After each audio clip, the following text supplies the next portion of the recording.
So, I don't know how this video is going to come out, but I killed all my fish, and it's definitely my fault.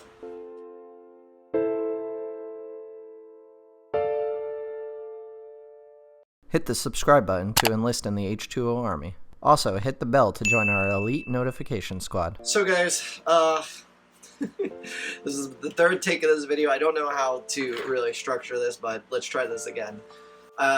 And I'm trying to fake a smile, but I killed all my fish in my 55 gallon. For those of you that are not familiar with it, it was a community tank that I've had for the last several years. Since I pretty much got into the hobby, it was where I moved all my initial fish into and where they have been ever since, along with some new additions that came along the way. And out of about 50 fish, I killed all of them but 4.5, because one, I don't know if he's going to pull through. What exactly happened? Well, CO2, actually. A lot of people are scared of CO2. It's not something to be really scared of, but it is something to be taken seriously. When you introduce CO2 into your tank, it is something that can really kill what's inside your tank, and hence what happened to me. So what happened is Monday night, the Monday after the Chicago Aquatic Experience, I came down here just to check on the room as I usually do on a Monday night, because Monday nights are date night, so I normally don't get time to stay down here. I just come down, make sure everything's running okay. I come down, I look at the 55 gallon, and I don't see any bubbles going, and I'm like, okay, well, what's going on here? So I go over to my CO2 setup, and I look, and I see no bubbles going through the bubble counter. So I adjust it, and I turn it up so they're flowing again, but it looked normal to me. Then I went back upstairs because everything looked fine, and I went along with the rest of my night. Come down Tuesday afternoon after I get home from work, and I take a look at the 55, and I notice no fish are swimming, and I was like, that's really odd. What the hell happened? So I start looking through the tank, and sure enough, I start seeing bodies floating amongst all the floating plants that I have. And I was like, what in the world's going on? I immediately checked the CO2 because that's the only thing that I could think of. Sure enough, it was going pretty much just pouring everything through the line to the 55 gallon. Keep in mind, all my tanks are set up on one CO2 tank, so all the other ones were fine. Just this one was having this issue. So I immediately started a water change. That's the first thing that you should do if you ever have a CO2 overdose.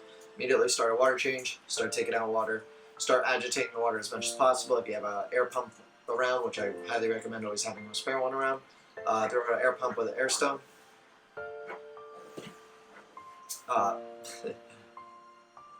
Throw an air pump with an air stone to agitate the water more.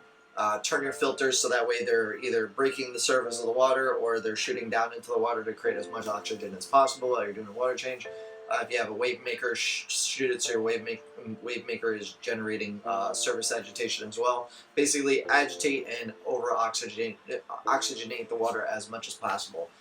It may be a quick rise in pH, but it's better than them suffocating, which is what happened to all the fish. Now, I know a lot of people are going to say, oh, it's just fish. You shouldn't get bothered by it. I know Margaret always tells me they're just fish. They're not really just fish. It would be a different story if they were fish that I just got. Then yes, you don't have that connection with them yet. I feel like if you could even have a connection with your fish, I feel like once you have them for, like I had 3 years, they become a pet. They're not anymore just a fish that I bought a month ago. You know, you see their personalities. They're like pets.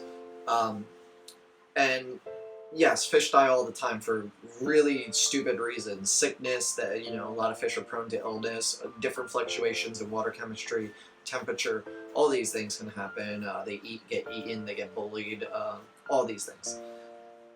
It really bothers me though when it's something that I could have fixed or done differently.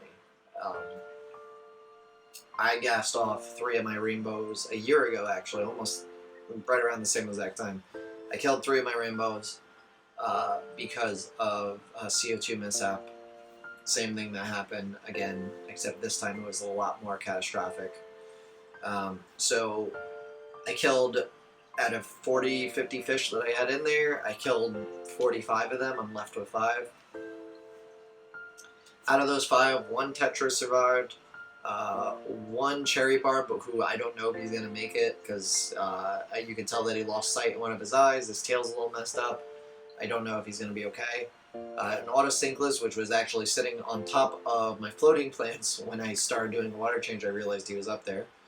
And then the 2 killifish that are able to breathe oxygen from the water surface, so they didn't necessarily need the oxygen in the water, so they were able to survive. Those fish I actually cared for the least out of all of them, because they were the most recent fish that I got. I really just haven't had the chance to really admire them as much. The other fish I've had for several years now. So no matter how big or small they were still important to me. You know, I of course could have rehomed them to free up tank space for other projects that I wanted to do, but I look at those as pets, and I didn't want to do that. I kind of just had it in my mind, this is going to be my community tank. You know, when they all eventually die, I will do something else with the tank. I won't add, you know, other fish to it that I don't have intentions to keep anymore. Because a lot of the fish that I had since the very beginning were just fish that I just thought were cool in the beginning and didn't really have all the knowledge and experience that I have now, and I want to keep new things. So my theory was, you know what, just let them be. You know, they've been cool fish. No need to rehome them. You don't know how somebody else is going to take care of them. All that. Plus, they were interesting, most of them, to watch. So, you know, it kind of sucks that it happened. In a way, there is a silver lining to it. While, yes, I did kill 40 or 50 fish, I do now have the ability to keep something else, do something new with the tank, and that's essentially what I wanted to do, and that's kind of the point that I want to leave on in today's video is, even though I did kill all the fish, I did get new ones, and that's because if this tank was my only tank, and I didn't have everything else that I have going on for me in this hobby, I probably would have shut it down and just called it quits, because it was a giant massacre, essentially, and it was entirely my fault. So basically, I had 2 options. I could either leave the tank empty, because it went from having 50 fish in it to having no fish at all. Essentially, it had 5 fish, which you couldn't even see. Or put something new in it that will be not a constant reminder of what happened, but at the same time be inspiring. So I've been wanting to keep nano fish for the longest time, little tiny guys, and that's essentially what I put in this tank. But it's not done yet, so let's go take a look at it. Alright guys, so we're in front of the 55. Let's take a look at what we have in here now.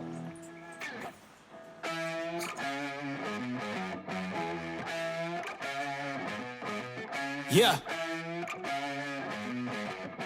You ready? Hey! Let's go! Back!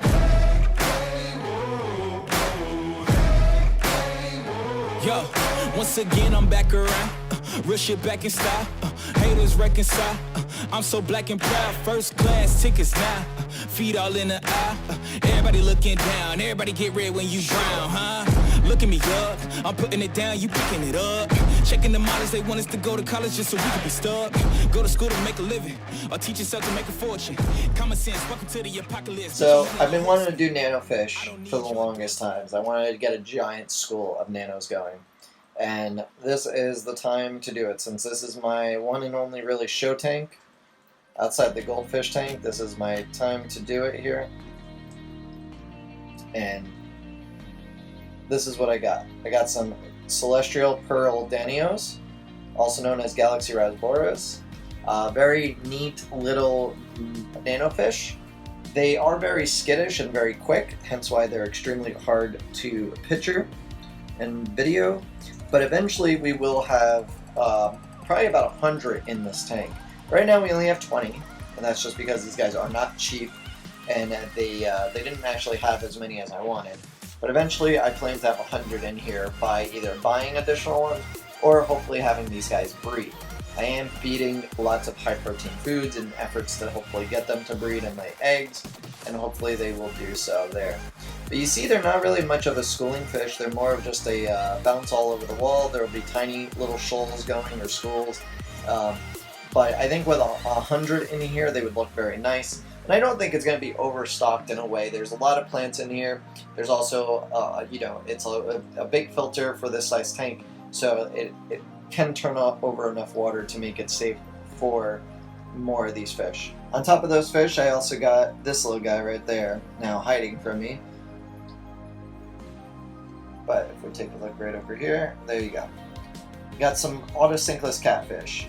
I had one that survived the apocalypse, and I also have now 10 more that I added to the tank, just because I initially had 5 or 6 of them that were in here before the CO2 gas off, so I added more. Mainly because after the CO2 did its thing, I had a huge algae outbreak happen. And as you can see here, the green wood that you're looking at, and the auto to the right, the auto is actually cleaning the wood. All of the wood in this tank was filled with green algae, just absolutely covered. There's also blackbeard algae starting to form everywhere, and just tons and tons of algae. So right away I knew that that's a problem. So I fixed the CO2, but that's not enough. I still need something to help combat it. So I also got reticulated flying fox there, you see on the left hand side. Very similar to Siamese algae eaters, one of my favorite fish, just because they're so interesting and so lively to look at. I only have 2 in this tank right now, but I will be adding more. The goal is to probably have about 6 of them in here to have a nice little school. They don't get much bigger than the biggest one right there is.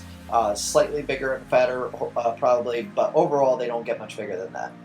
They stay roughly about 3 inches. So we should have about 5 to 6 of them. We're going to have about 10 to 15 autos. I may add a couple more in here depending on if I feel like I need them. And we should have about 100 Galaxy Raspberries or Celestial Pearl Danios.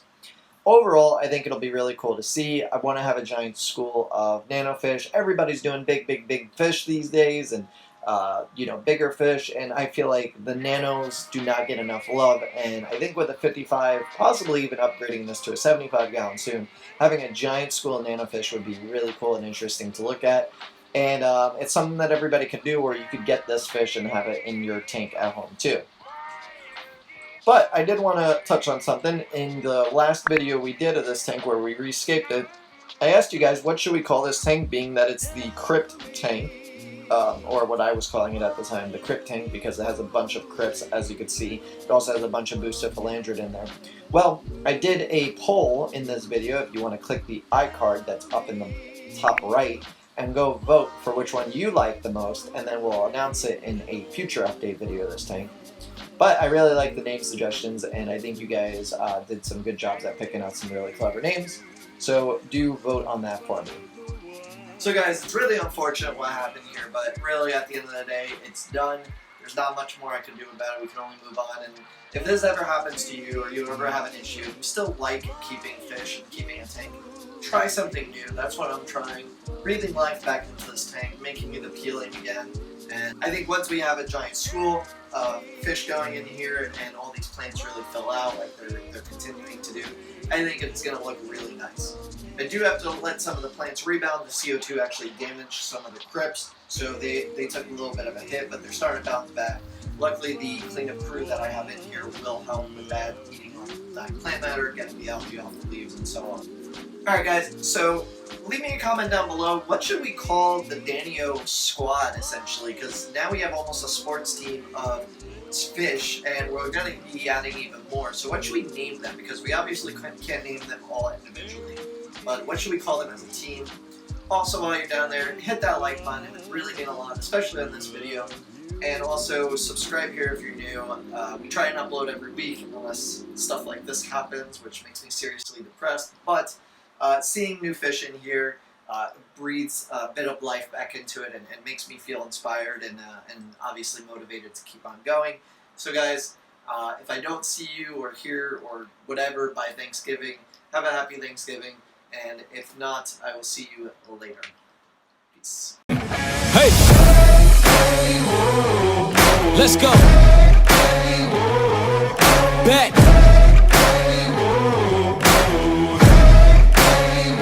Yo, once again I'm back around. real shit back in style. Haters reconcile. I'm so black and proud. First class tickets now. Feet all in the eye.